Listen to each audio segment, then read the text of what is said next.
Hello friends. तो आज मैं एक और वीडियो लेकर यहाँ आई हूँ हमारे चैनल पर, जो कि फिर से एक सेंसिटिव टॉपिक को उठा रही हूँ। पेरेंटिंग तो नहीं बोलूँगी। ये वीडियो उन पेरेंट्स के लिए है जो अभी अभी पेरेंट्स बने हैं, और ये उन पेरेंट्स के लिए हैं जो परेशान हैं इस चीज़ से कि एक बढ़ता हुआ गैप वो महसूस कर रहे हैं अपने और अपने बच्चों के बीच में। तो बहुत सारे पेरेंट्स ऐसे हैं जहाँ पर ये सफरिंग उनको हो रहा है, ये अपसेट है कि हमारे बच्चों के साथ अंडरस्टैंडिंग नहीं है और वो गैप हमारा और ज़्यादा डीप होता जा रहा है बजाय उसको रिकवरी के।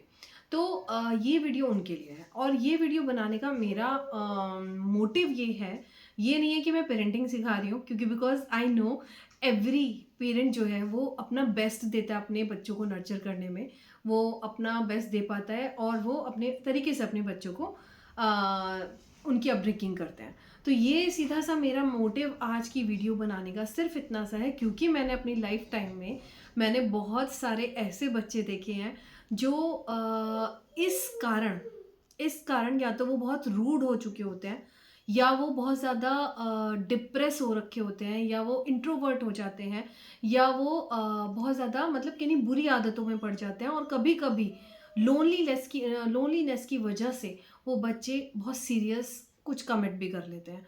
तो मेरा मोटिव सीधा सा ये है कि मैं ये सोच रही थी कि रूट क्या है इस चीज़ की, कहाँ से ये चीज़ स्टार्ट हो रही है और बच्चे इतना ज़्यादा डिप्रेस क्यों हो रहे हैं। तो ये रूट है, मतलब जब बच्चा हमारी लाइफ में आ रहा है तो फर्स्ट रिस्पॉन्सिबिलिटी वो हमारी है, प्रायोरिटी हमारी वो है, और ये हमारी रिस्पॉन्सिबिलिटी है कि हम उसको कैसे नर्चर कर रहे हैं।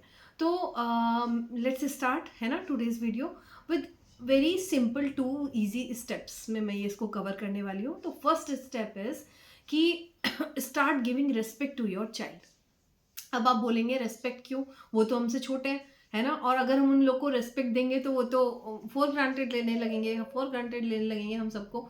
तो रेस्पेक्ट इन द सेंस कि start giving value to your child. Value in the sense कि कभी कभी ना बच्चा कुछ शेयर करना चाहता है या किसी ना किसी टॉपिक में अपने व्यूज़ देना चाहता है, और हम ये सोचते हैं ये छोटा है, क्या ही इंपॉर्टेंट बता रहा होगा, और हम उसको इग्नोर कर देते हैं, एकदम इग्नोर कर देते हैं। कई बार हम उसकी बात ध्यान से भी नहीं सुनते हैं। तो ये जो तरीका है इग्नोर ना करके, give some time to your child and listen very carefully, very patiently आपको उसकी बात सुननी है। चाहे वो कैसी भी बातें हैं, चाहे वो बहुत स्मॉल स्मॉल थिंग्स पे बहुत रबिश, बहुत मतलब स्टूपिड सी हैं, बहुत बच्चों वाली हैं। एवरीथिंग जो भी वो शेयर करना चाहता है बड़े ध्यान से हमें वो सुनना पड़ेगा। तो ये मैं करना चाह रही हूँ कि start giving respect to your kids. तो जब हम रिस्पेक्ट देना शुरू करते हैं तो उनमें वैल्यू क्रिएट होनी शुरू होती है एंड अपनी इंपॉर्टेंस का एहसास होता है। और ये अपनी वैल्यू करने का एक पहला स्टेप हम उसको हेल्प कर रहे हैं, सो दैट कि आगे चलकर वो अपनी वैल्यू करना सीखे, वो अपने आप को अंडर एस्टिमेट ना करे कहीं पर भी, उसको पता हो कि उसकी इंपॉर्टेंस क्या है। और यही हमारा छोटा सा स्टेप जो हम उसको बचपन से दे रहे हैं, यही उसके फ्यूचर में इतना अच्छा कॉन्फिडेंस डेवलप करेगा कि वो बहुत कैपेबल इंडिविजुअल में ट्रांसफॉर्म हो पाएगा। तो this is our first step. Second step हमारा बहुत इंपॉर्टेंट है। सेकेंड स्टेप हमारा है कि सेकेंड स्टेप हमारा है कि start creating a very trustworthy, very beautiful bond of friendship with your friends, with your kids. तो very beautiful bond of friendship, like मैं बड़े छोटे से क्योंकि एक एग्जांपल बताती हूँ। याद करिए अपने पुराने दिन, जब आप 4th 5th 6th 7th 8th 9th 10th 11th किसी भी क्लास में आप न्यू क्लास में गए, बहुत सारे बच्चे आपने देखे, आपके 2-4 उसमें से थोड़े से फ्रेंड्स बने जिन्हें आपको लगा कि ये मेरे फ्रेंड्स बन सकते हैं, और उनमें से भी कोई 2 या एक ऐसा फ्रेंड आपका बना, इतना फास्ट फ्रेंड आपका बना जिससे आपकी वाइब्स मैच होती थी, right.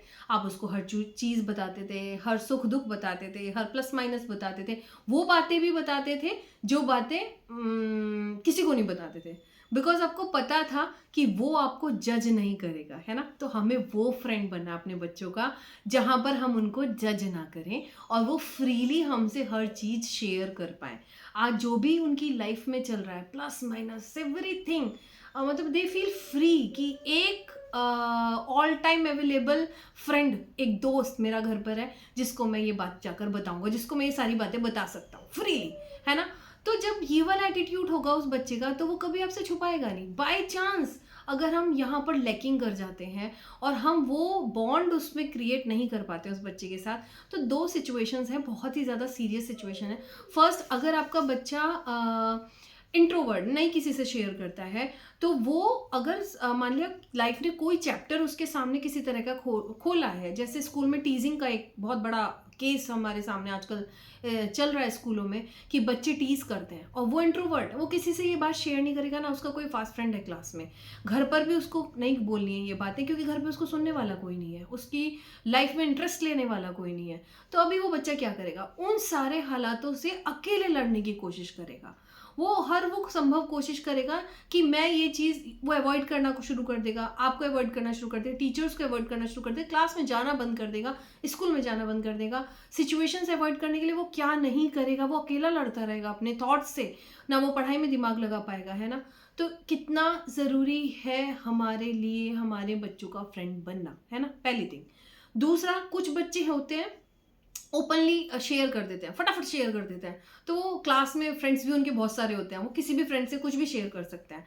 But the thing is, वो किससे शेयर करेगा, है ना, वो जिससे शेयर करेगा वो भी सेम एज ग्रुप का होगा, सेम स्टेट ऑफ माइंड होगी, सेम सोचने का तरीका होगा, तो क्या ही प्लस माइनस वो उस बच्चे को बताएगा, है ना। तो वो तो अपने अकॉर्डिंग सोचेंगे दोनों बच्चे, और फिर उस तरह से उस चीज़ को सॉर्ट आउट करेंगे।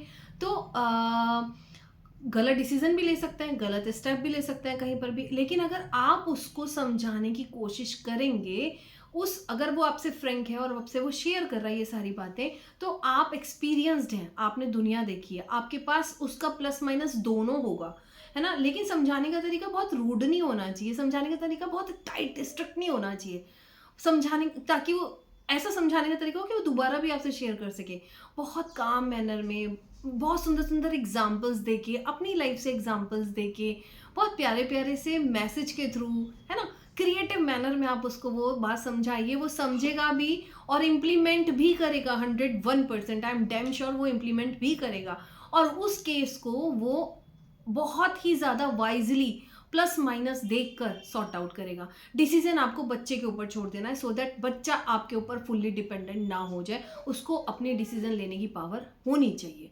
धीरे धीरे हम उस बच्चे को जब इस तरह नर्चर करेंगे, वो एक बहुत खूबसूरत, बहुत अच्छे तरीके से बच्चा डेवलप होगा। तो ये मतलब ये वाला जैसे हमने ये बोला कि एक चीज़ हमें और ध्यान रखनी है कि फ्रेंडशिप में एक बहुत थिन लाइन है दोस्तों, कि वो थिन लाइन हमें क्रिएट करनी है, हमें ध्यान रखना है कि वो लाइन कहाँ पर है, सो दैट बच्चे हमें फॉर ग्रांटेड ना लें। वो थिन लाइन आपको क्रिएट करनी होगी, आपको मतलब साथ के साथ फ्रेंड बनने के साथ साथ आपको उसकी गलतियों पर उसको स्ट्रिक्टली कई बार बोलना भी पड़ेगा, समझाना भी पड़ेगा, तो वो थिन लाइन आपको ड्रॉ करनी है। हाँ जी, तो यहाँ पर एक क्वेश्चन मैं जो समझती हूँ कि बहुत सारे पेरेंट्स के मन में आएगा कि ये अच्छा बात है कि हम इतना रेस्पेक्ट दें और फ्रेंडशिप बनाए, हमारे पेरेंट्स ने तो हमारे साथ फ्रेंडशिप नहीं की थी, तब भी हम एक बहुत सक्सेसफुल इंसान बन पाए, आज हम इतना अपने पैरों पे खड़े हैं, ये सब है वो सब है।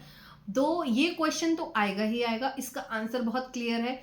उस टाइम में और आज के टाइम में ज़मीन आसमान का अंतर है। इसको मैं बहुत सुंदर एग्जांपल से आपको समझाना चाहूँगी कि हम अगर अपने टाइम का वेदर मतलब एक नेचर का जो सिस्टम था, बहुत सिस्टमेटिक थी, विंटर के टाइम विंटर, समर के टाइम समर, रेनी सीजन के टाइम रेनी सीजन, तो जब किसान को कोई फसल उगानी होती थी, उसको पता होता था कि ये मौसम इस फसल का है और ये इस तरह से इसको हम बनाएंगे, करेंगे। और या हम लोग कोई गार्डन लगा रहे हैं, कुछ लगा रहे हैं, हमें पता है कि ये चीज़ इस मौसम की है, इस तरीके से हम इसको प्लांट कर सकते हैं, इस तरह से ये ग्रो करेगी। बट क्या आप सर्टेनिटी आज है वेदर की? कहीं पर भी कोई सर्टेनिटी है वेदर की? आज क्या मौसम रहेगा, कल क्या मौसम रहेगा? No certainty. तो ये ही हमारे same goes with us also. ये टाइम बहुत डिफर है उस वाले टाइम से। इतने डिस्ट्रक्शंस हैं आज के टाइम में, बिलीव मी, बच्चा कहाँ कहाँ से बचेगा। सब बच्चों को बहुत ज़्यादा अट्रैक्ट करेंगी बहुत सारी चीज़ें आज के टाइम में। इतने सारे डिस्प्यूट्स, कॉन्फ्लिक्ट्स और डिस्ट्रक्शंस हैं कि बच्चा अकेला उसको मैनेज कैसे कर पाएगा। सपोज अगर हमने पहले के टाइम में कोई प्लांट लगाया है, उसको उसी तरीके से हिसाब से हम लोग नर्चर करते थे, लेकिन आज के टाइम अगर हमने एक छोटा सा प्लांट कहीं पर सो किया है, सीड सो किया है, वो छोटा सा प्लांट बन रहा है, बहुत तेज आंधी तूफान आया, वो प्लांट निकल जाएगा। आप क्या करोगे, जल्दी से जाके उसको बचाओगे, है ना, या फेंस क्रिएट करोगे। इसी तरीके से आज के टाइम में हमें उन बच्चों के चारों तरफ एक फेंस ड्रॉ करनी है। वो फेंस आपकी सख्ती नहीं होनी चाहिए, वो फेंस आपकी फ्रेंडशिप होनी चाहिए, आपकी वार्म वर्ड्स होने चाहिए, आपकी केयर होनी चाहिए, आपका प्यार होना चाहिए। जब उसकी फेंस इन चीज़ों की बनेगी ना, तो ट्रस्ट मी, वो बच्चा कभी कुछ गलत कर ही नहीं सकता, है ना। वो विश्वास आप पर करेगा, आप उस पर विश्वास करोगे, बहुत खूबसूरत दुनिया आप लोगों की बन पाएगी। Thank you so much and all the very best for your relations, and God bless you and your children. Thank you so much. Bye bye.